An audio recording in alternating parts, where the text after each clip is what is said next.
Business Secretary Kwasi Kwarteng explained how he would not take the knee in support of racial equality, stressing how he believes it is more gesture and less about action on addressing the issue.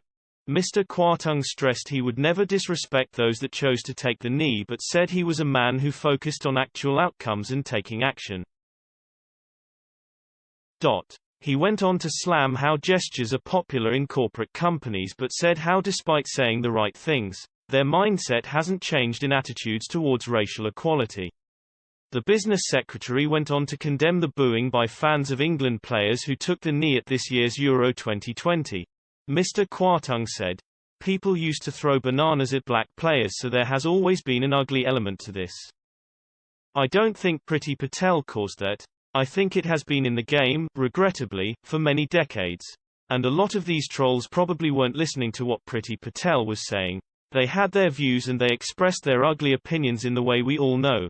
LBC host Nick Ferrari then asked Mr. Kwarteng if he would take the knee. Mr. Kwarteng replied, "No, I wouldn't. I wouldn't because I think it is a gesture. And much more, I have always been in my career someone focused on actual outcomes. I want to do things, I want to change actual things, but I totally respect people's right to do that." Mr. Kwarteng went on to explain how the gesture is not addressing the issue. The business secretary drew on example in the corporate world where taking the knee is deployed, but he doubted that the actions make any real difference. He said, "You see this in some companies, they kind of go through the motions. They say the right things, but their mindset hasn't changed. It's a way of saying, I share your paran, but they're not actually thinking about the issue and how you can change people's racial attitudes and combat prejudice. So I have always had the view that I am much more action-orientated." But he stressed he did not object at all to those that chose to take the knee. He explained, "But again, I don't disrespect or call people names who do that. If they chose to do that, that's up to them.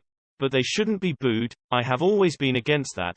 His comments come as England players Bukayo Saka, Marcus Rashford and Jadon Sancho faced a torrent of racist online abuse for missing penalties in the Euro 2020 final against Italy, which saw some members of the England team to accuse the government of stoking division over the taking of the knee.